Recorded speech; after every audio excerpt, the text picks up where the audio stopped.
Outside my window,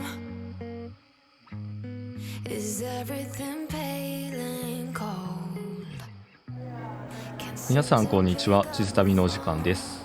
僕は今シドニーキングスフォードスミス国際空港にいます。今回は2泊3日のシドニー一人旅です。シドニーの街を散策したり綺麗なビーチにも行く予定です。シドニーの電車はオパールカードという交通系 IC カードが必要ですが、クレジットカードにタッチ機能がついていればクレカでも改札を通れます。短期滞在なので今回はクレカタッチで済ますことにしました。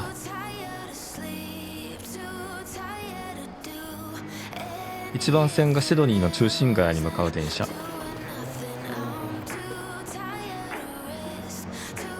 セントラルステーションまでは約10分、10オーストラリアドルです。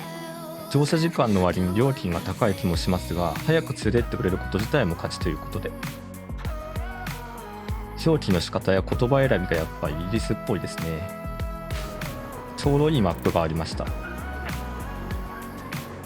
空港は中心部の南側にあって、エアポートリンクという電車でつながっています。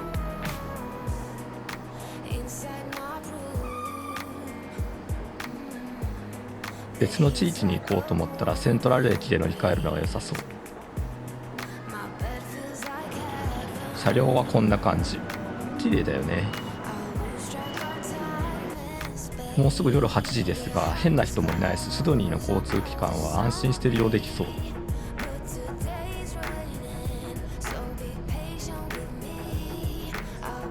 電車はセントラル駅に到着しました。僕が降りる駅はこの次です。着きました。地下駅の雰囲気はロンドンっぽいですね。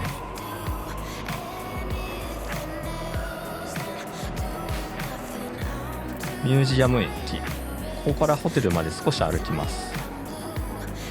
では向かいましょう。ホテルにチェックインしました。今回泊まるのはエースホテルシドニーです。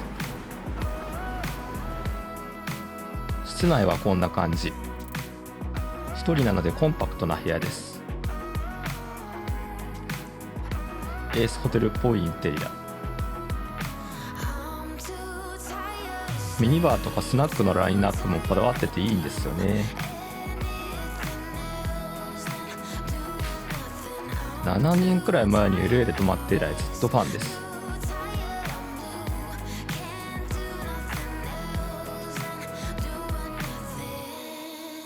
ここがお風呂かな。バスタブなしのシャワーのみです。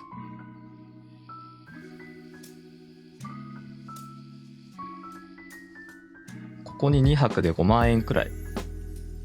エースホテルにしてはお安い気がする。冷蔵庫にはお水とかコーラの他にはお酒がいろいろ。ビールとか炭酸水とか昆布茶もあるね。この右側のパックは白ワインでした。いちいちおしゃれなアイテムが揃ってる。ジャストウォーターは定番だね。今日は移動で疲れたので晩ご飯はルームサービスにします。1階に入ってるレストランとカフェから持ってきてくれます。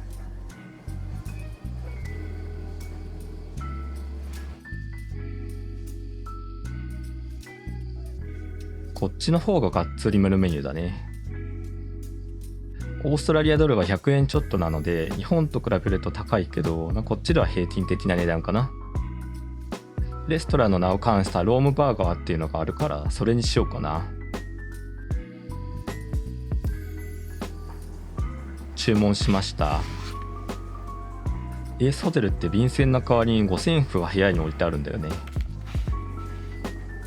アートとかカルチャーを大事にしてるっぽい。こっちは普通のレターセット。館内案内はサバイバルガイドって書いてあった。バーガーが届きました。ポテトの量がすごいね。寝る前にちょっとお腹に入れようくらいの感じだったんだけど。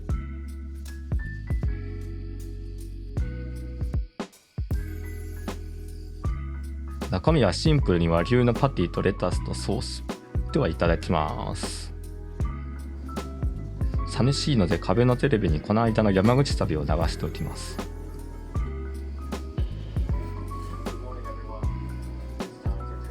それでは今日はここまで。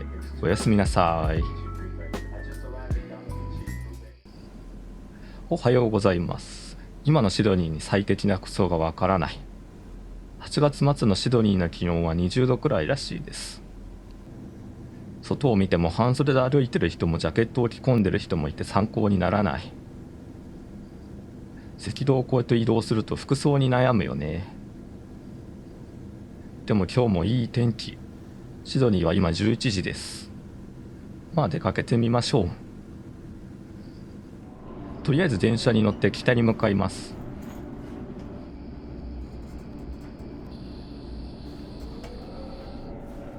向かっているのはサーキュラーキー駅。それではここでシドニーの交通機関事情について。まず市内の移動であれば基本的には電車でどこにでも行けます。加えてバスも細かく張り巡らされています。なのでスマホに入っている地図アプリで行き先を検索すれば大体どこにでも行けるとは思います。利用する機会がありそうな順に電車、LRT、バスの3つがシドニー市内でも主な移動手段です。では特に利用機会の多そうな電車の主要駅をいくつかご紹介するので参考にしてみてください。まず空港駅。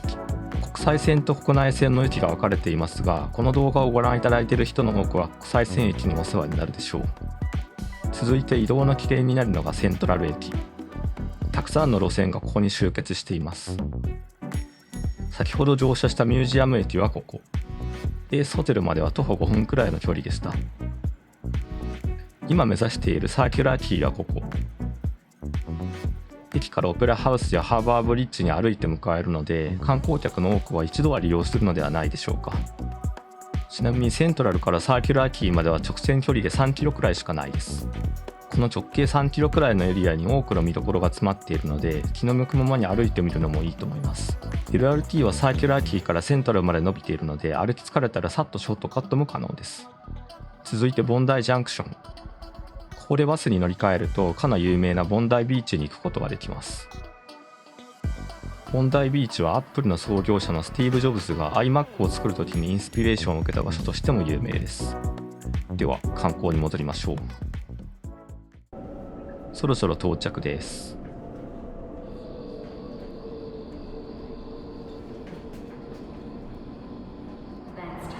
海が見える。オペラハウスも右側に見えてますね。では散策してみましょう。駅を出るとフェリー乗り場があって、7つくらいの乗り場からひっきりなしに船が出入りしています。この辺りは人も多くて賑やか。シドニーに着いてまだ18時間くらいですが、もう大好き。都会なのに人が多すぎないし、気候も快適なのがいいね。すぐに海にアクセスできる街はいいよね。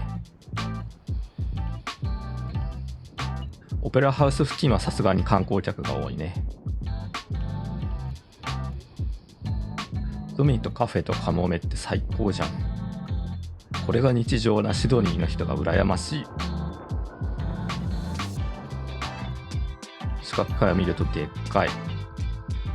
すごくゆとりのある空間の使い方が気持ちいいね。シドニーへの入植はおよそ240年前くらい。日本は江戸時代で徳川第10代将軍の頃。アメリカが独立したり、フランス革命が起きていた時代です。そこから一気に諸外国に追いついて発展してるんだからすごいよね。海を撮ってたら俺を撮れってフレームインしてきた。この港は君たちのものだ。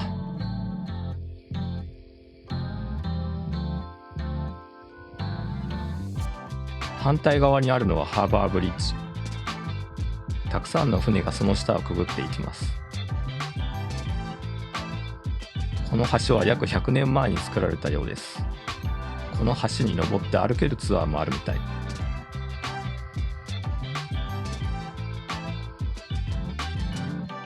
近くには美術館もありました。オーストラリア現代美術館かな。今日は時間がないのでまた今度。駅から向かった左側はクルーズ船も止まるところ、それっぽい大きな設備があります。ここからだとオペラハウスの前景や街並みも綺麗に見えます。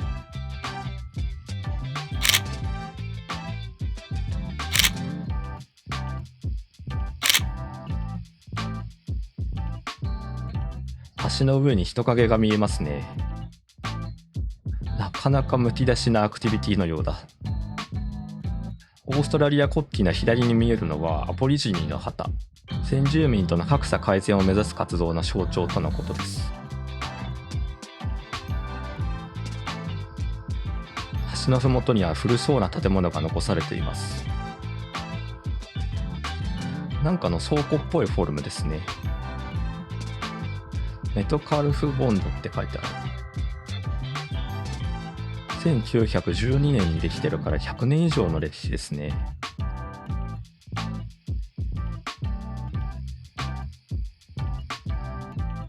今はショップとして活用されてるみたい。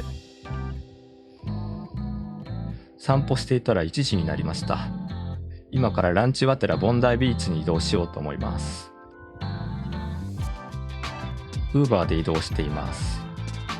30分くらいで着くみたい。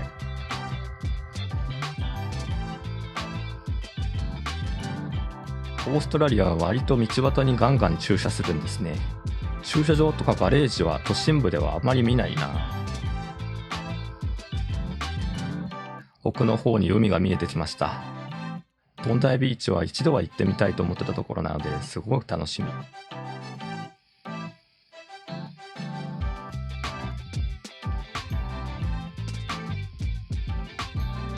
期待が高まります。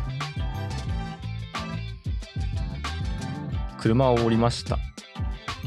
今にもビーチに吸い込まれそうになりますが、まずはランチです。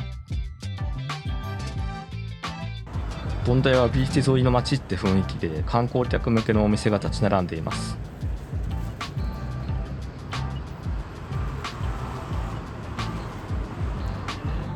やってきたのはこちら、ハリーズ。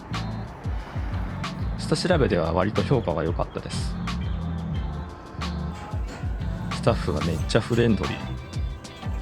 店内の雰囲気もすごくいいです。営業時間ギリギリに行ったせいか売り切れが多くて2食続けてのバーガーになってしまいました。サービスでハッシュブラウンをつけてくれた。BLT にビーフパティも入ったバーガーで$20くらいです。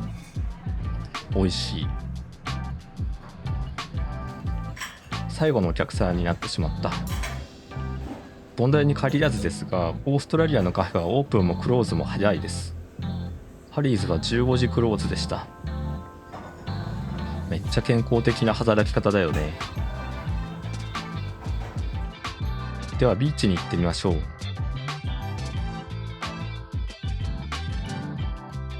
観光客もいるんですが、地元の人がたくさんくつろいでる様子がいいですね。ちょっとお邪魔して歩いてみようかな。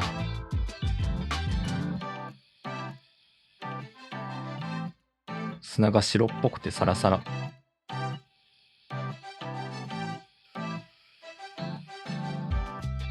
結構大きな波が立つみたいでサーファーがたくさんいます。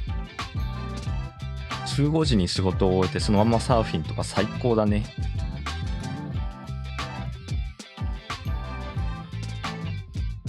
波の向こう側でサーファーがプカプカ波待ちをしてますね。いい波が来た時に誰が行くかってのはどうやって示し合わせてるんだろうね。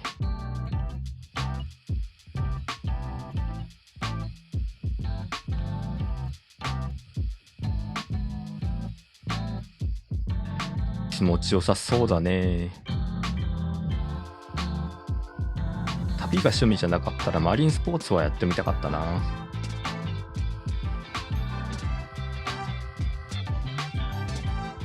ここから見るとボンダイビーチの色の美しさがよくわかるね。青の色が独特の深さがあって確かに初代 iMac に似てる気がする。シドニーが沖縄くらいの距離だったらよかったのに。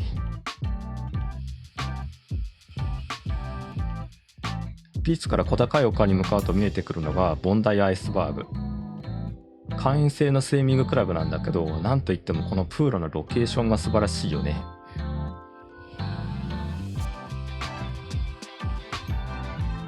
波がプールの中にバシャバシャ入ってくる。アイスバーグは歴史ある会員制クラブなんだけど、レストランは部外者でも利用できるみたい。今度はボンダイでゆっくり過ごす日を作って、ここも利用してみたいな。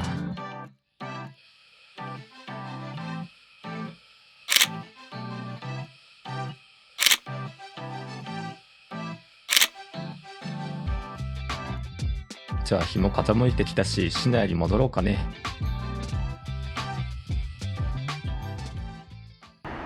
帰りのバスを待っています。ちなみに Google マップで検索すると、こんな風に乗るべきバスの番号も一緒に教えてくれます。行きは Uber で来たので30ドルくらいかかりましたが、バスなら数ドルで移動できます。333番のバスが来ましたね。バス代もクレカタッチかオパールカードで支払いです。バスから降りました。なんか大勢降りたので釣られて降りちゃったけど、本当はもう一つ先のバス停だったみたい。歩いて2分くらいのところにボンダイジャンクション駅がありました。バスにずっと乗っててもよかったんですが、ここで電車に乗り換えてタウンホール駅まで行きます。タウンホールなので、つまりシドニー市役所があるところですね。目の前には立派なビルがあって、紀ノ国屋書店も入ってるみたい。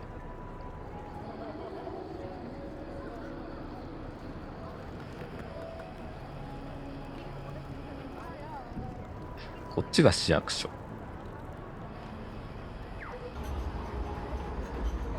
かっこいいよね。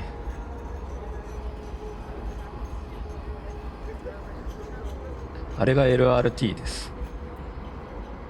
数分に一度の頻度で走ってるので使い勝手がいいです。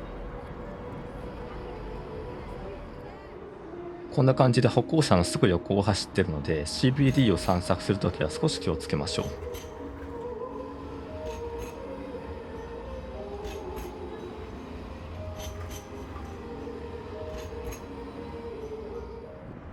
これは郵便局らしい。地震を気にしない国のレンガ建築はかっこよくて羨ましいね。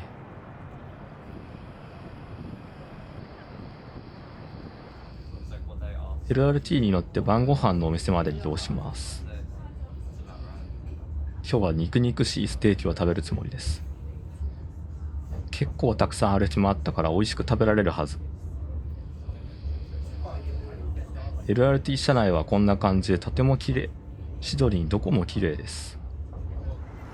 キングスレイオーストラリアンステーキハウス。ウェブで予約できたので一応予約してきました。席がかなり多い大きな店だった。店員さんがテーブルについてサーブしてくれます。とりあえずビール、ポークスラガー。芯の太い味で美味しいです。お肉はアンガスビーフのフィレを 300g。 ソースはマッシュルームにしました。ミディアムレアにしてもらったんだけど、結構なレア度合いな気がする。でも噛むたびに油の甘みが感じられて美味しいです。ステーキとビールの組み合わせはやっぱり最高だよね。このおじさんもすでに3人目です。だいぶ酔っ払ってしまったけどごちそうさまでした。ではホテルに帰りましょう。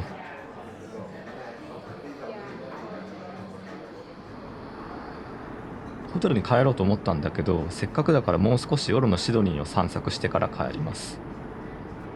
とりあえず今はバスを待っています。来ましたね。これに15分くらい乗って移動します。今向かっているのはシドニー天文台。天文台自体は閉館してる時間だけど、丘の上にあるからきっと眺めがいいと思うんだよね。ちなみにバスに乗るときはこの端末にオパールカードかクレカをタッチします。降りるときも同じようにタッチすることで支払いが完了します。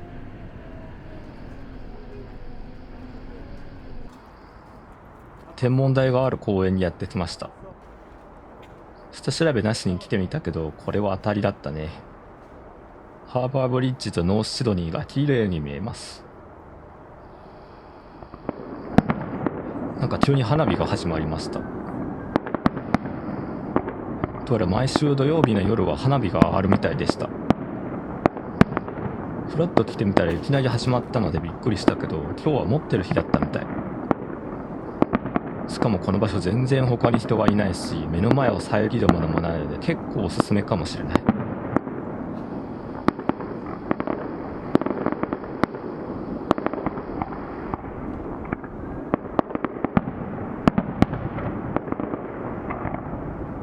しかし長いな。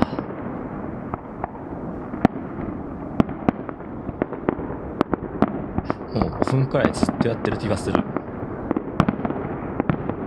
毎週こんな立派な花火でやってるのすごいね。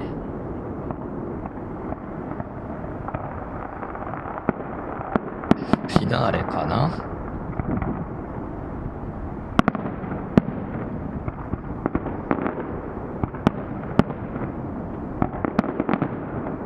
全然まだ続くな。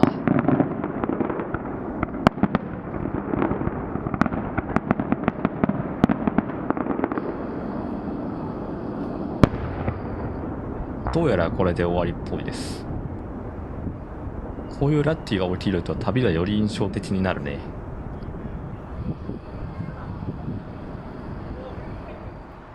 ちなみに天文台はこの時間は真っ暗。周りは割と暗いので女性は気をつけた方がいいかもですね。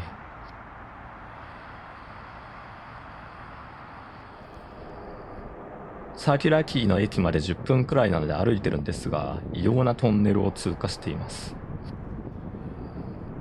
足跡がびっしりなんだけど、どういうこと？壁売り爆中の聖地。トンネルを抜けたらバスケコートがありました。みんな楽しそうだな。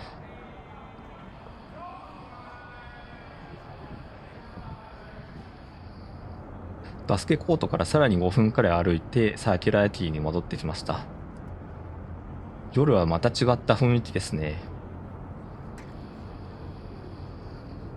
オペラハウスもライトアップされて綺麗。散歩しがいがある街ですね、本当に。橋の上に何かが大量に飛んでます。夜だから鳥じゃないと思うんだけど、コウモリとかかな。数が尋常じゃないのがちょっと恐ろしいんだけど。夜だけど鳥もいました。君には鳥目というものはないのか？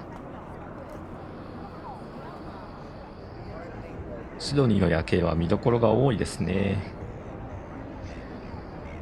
この街に住んだら毎日これを見ながら散歩できるなんて最高じゃないか。みんな思い思いの夜を過ごしてますね。夜風も気持ちいいからぼーっと景色を眺め続けちゃうね。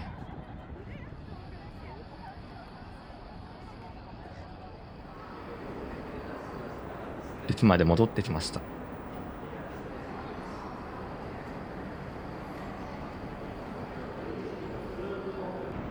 もうすぐ9時だ。ずいぶん長い散歩になったな。そろそろホテルに帰りましょう。シドニーに来てから乗った電車は全部2階建ての車両で、しかも全然お客さんが乗ってないんだよね。おかげですごい快適。またこれでミュージアム駅まで行きます。ホテルに戻ってきました。それでは今日はここまで。おやすみなさい。おはようございます。早起きしてカフェにやってきました。自分的には決死の思いで早起きしてるんだけど、みんな普通に活動してるね。みんなすごい。ここはシングルオーというカフェ。フラットホワイトをもらいました。目の前にバリスタがいるんですけど、こんな朝早くからお客さんがひっきりなしに来るんですよね。コーヒーと一緒に朝ごはんも。これはアボカドと野菜がいっぱい乗ったパンです。アボカドの化け物みたいな名前だったけど忘れちゃった。濃厚なペーストも乗っていて、これ一つでかなりお腹いっぱいになる。あとほんのりスパイシーです。ドリップコーヒー注文のお客さんは天井からブラーンとぶら下がったカップを取って自分でコーヒーを入れていきます。なかなか斬新なシステム。フラットホワイトも美味しかったです。シドニーはそこら中にカフェがあります。せっかくなのでもう一軒カフェに寄ってみましょう。続いてやってきたのはこちら、トラマウントコーヒープロジェクト。ここも朝からにぎわってますね。まだ8時だよ。今度はカプチーノにしました。綺麗なフォームで美味しそうな見た目だね。ちょっと武骨なガレージっぽい内装。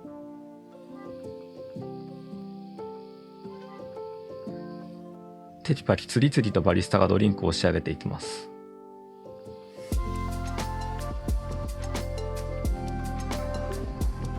カプチーノもすごく丁寧で美味しかったです。じゃあホテルに帰りましょう。ホテルをチェックアウトしてきました。今回もエースホテルは過ごしやすかったな。じゃあ空港に向かいましょう。もうシドニーの電車移動も慣れたもんですね。でもあと1週間くらいは痛かったな。今度はまたゆっくり来たいと思います。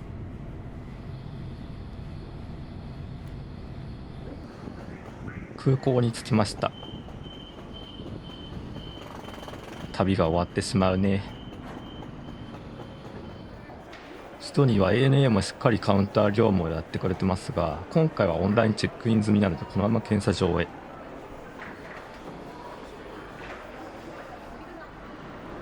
出国してラウンジへやってきました。プライオリティパスで入れるところです。このラウンジは大きな窓のすぐそこに飛行機が見えるのがすごくいい。搭乗までしばらくここでのんびりしようと思います。では今回の動画はここまで。ご視聴ありがとうございました。また次回の動画でお会いしましょう。さようなら。